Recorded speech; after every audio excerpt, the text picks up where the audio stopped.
자본주의. 나의 다짐. 2030년까지 자산을 10억 만들 수 있다. 두 번째,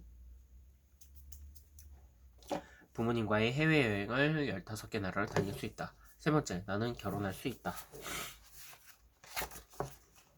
8% 이자를 주는 후순위 채권의 비밀을 읽을 건데, 부채를 자본으로 바꾸는 BIS의 꼼수 전까지 읽도록 하겠습니다. 은행과 저축은행은 다르다. 이자를 많이 주는 상품이라는 이야기를 들으면 어떤 생각부터 떠오르는가? 아마도 대부분의 사람들이 와, 좋은 상품이네 라고 생각할 것이다. 하지만 실제로 이자를 많이 주는 상품이란 위험한 상품이다. 우리는 이러한 사례의 전형을 저축은행 사태의 당시 후순위 채권에서 찾아볼 수 있다. 2012년 5월 솔로몬 밀의 한국 한주 등 4개 저축은행이 영업 정지를 당했다.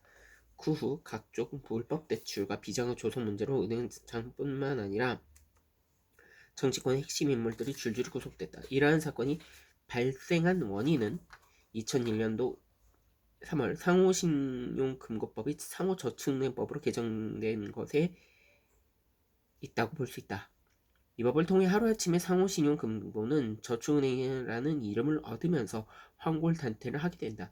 물론 저축은행이라고 표기함으로써 국민들이 제1금융권의 은행과 착각하기 쉽다는 우려가 제기되기도 했다. 하지만 이에 불법적인 내용으로 나온 것이 간판에 저축은행이라고 띄었으면 안 된다는 것이었다.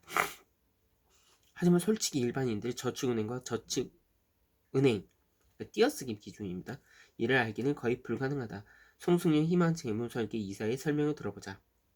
원래는 신용금고죠. 쉽게 말하면 사금고이며 새마을금고와 같은 작은 금융회사에 불과한 것입니다. 하지만 여기에 은행이라는 이름을 붙여주니까 사람들은 은행과 혼동을 하기 시작했고, 그래서 많은 돈을 맡겨도 문제가 없을 것이다 라고 착각을 했던 것입니다. 사람들은 저축은행이 제1금융권에 비해 이자도 많이 준다고 했기 때문에 피땀 흘려 번 돈은 저축은행에 입금하기 시작했다. 하지만 황당하게도 그 돈은 각종 비리와 불법 대출, 심지어 은행장 개인을 위한 횡령으로 빼돌려지기 시작했다. 그리고 이러한 상황은 영업 정지라는 부메랑으로 돌아왔고, 결국 서민들의 뒤통수를 치게 된 것이나 마찬가지다. 이 과정에서 문제가 되었던 바로 후순위 채권이다. 사람들은 이자를 많이 준다는 말에 현혹되어 정작 이 상품이 어떤 상품인지도 모르는 상태에서 서둘러 구매를 한 경우가 많았다. 2011년 2월 영업정지를 당한 대전저축은행의 피해자 사례들을 보면 얼마나 많은 사람들이 후순위 채권으로 피해를 입었는지 알 수 있다. 금융 피해자 협회에 따르면 피해자 67명이 손해를 입은 액수만 계산해도 총 80억 원에 이른다고 한다. 오인용 금융피해자협회 부회장의 이야기를 들어보자. 한 분의 사례를 보면 예금 가입자였습니다. 창구 지원이 좋은 상품이 있으니까 가입을 하지 않겠느냐 그렇게 물었고요. 근데 그분의 같은 경우에는 나는 돈이 없다 했죠. 그러니까 직원이 지금 선생님이 가입하고 있는 저축성 예금을 해지해서 그 돈으로 가입하시면 됩니다 라고 설명해 주었습니다. 그러면 해지하게 되면 약정 이자율로 계산되는 이자를 손해를 보는데 어떻게 해지를 할 수 있느냐 그렇게 얘기했더니 약정 이자대로 해서 주겠다. 그렇게 권유를 받아서 예금을 해지하고 후순위 채권을 구매하게 된 거죠. 근데 그 투자 상품에 대해서 이게 채권이다라는 언급이 전혀 없었습니다.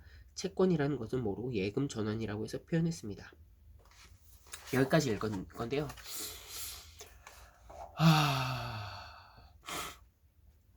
지금도 그런 저축은행은 존재하고 있죠. 요즘 그 배구가 이제 막 빠지니까 그 각 배구단의 순위를 보면 잠시만요. 이 배구단의 그 금융업체들이 있거든요. 예를 들어서 OK저축은행이 대표적이고, 여자부로 한번 볼까요?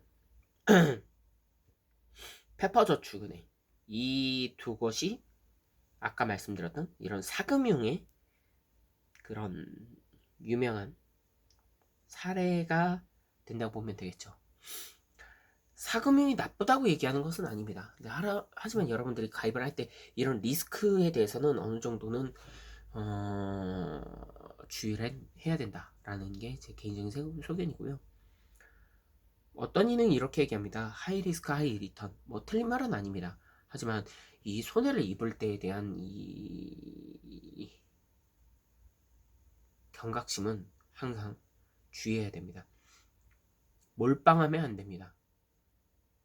분산 투자를 반드시 해야 됩니다. 저는 일단 그렇게 얘기하고 싶네요. 계속적으로 금융에 대한 갈망과 고민을 하시고 좋은 상품을 고르시고 계속적으로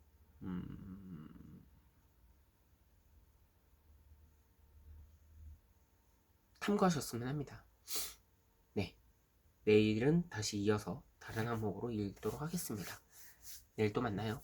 안녕.